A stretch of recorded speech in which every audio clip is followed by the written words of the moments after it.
The Earth, our most precious resource, is threatened by the effects of rising global temperatures. It is a rising social issue that we face today and will continue to face in the future. Some believe it is due to the increased carbon emissions that humans have released over the past 100 years, while others believe it was destined to happen naturally. My group members and I decided to sit down with meteorologist Spinks Megginson to find out more about this issue. What is your point of view on climate change? You kind of have two main thought processes, when it comes to climate change. You've got those who subscribe to a view of anthropogenic global warming, and then those who don't. And, that's a really simple way to say it.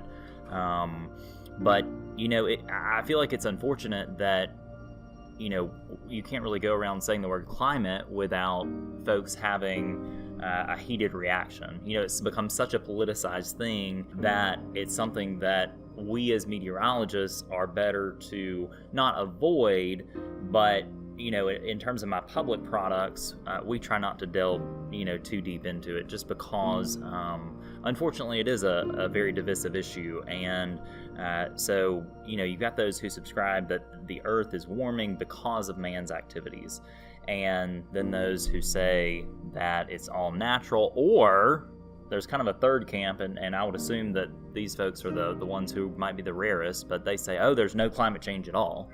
And, I don't personally understand how someone could subscribe to that. But those folks are out there, and that's okay. But I think the two kind of more mainstream views are, you have a large camp of people who do subscribe to anthropogenic global warming, it's happening, and then a smaller segment of the climate community and also the weather community that say it's natural. So I hope that kind of clarifies at least kind of the two, maybe three camps that you've got. And my view isn't important. I'm doing my job, and I think it's more important for me to keep the good folks of South Alabama and Northwest Florida informed about weather. Why should the ordinary person care about climate change? Well, I think it goes back to being a good steward of the things that we've been given, and moreover, on that point, whatever camp you're in, I think there are all things that we should do to make the world a better place. And I think, especially around here, we don't have the recycling programs that folks have in other parts of the country, but recycling is a really great thing. And having the patience and the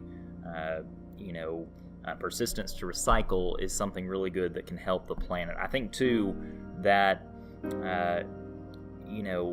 it's really, really important to use common sense. I mean, just like I'm in this interview, I didn't leave my car running, emitting carbon dioxide and everything else, and moreover saves money.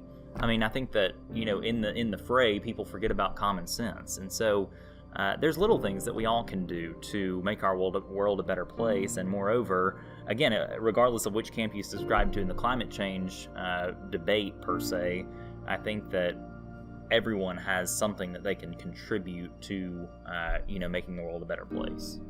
That's all the questions I have for you.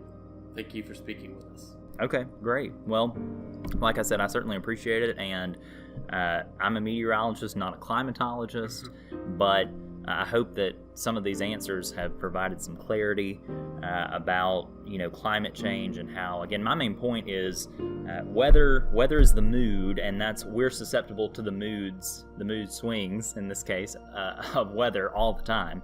But climate is more of a personality, if you will. It's a good analogy there, that it's so important to be weather ready, because I don't know what kind of mood swing we're going to have next week. We might have a tornado or another natural disaster, and so critical that we be prepared. Climate change is a very divisive issue, but it shouldn't have to be. If we all work together to contribute to helping our planet, we can have a brighter future ahead of us.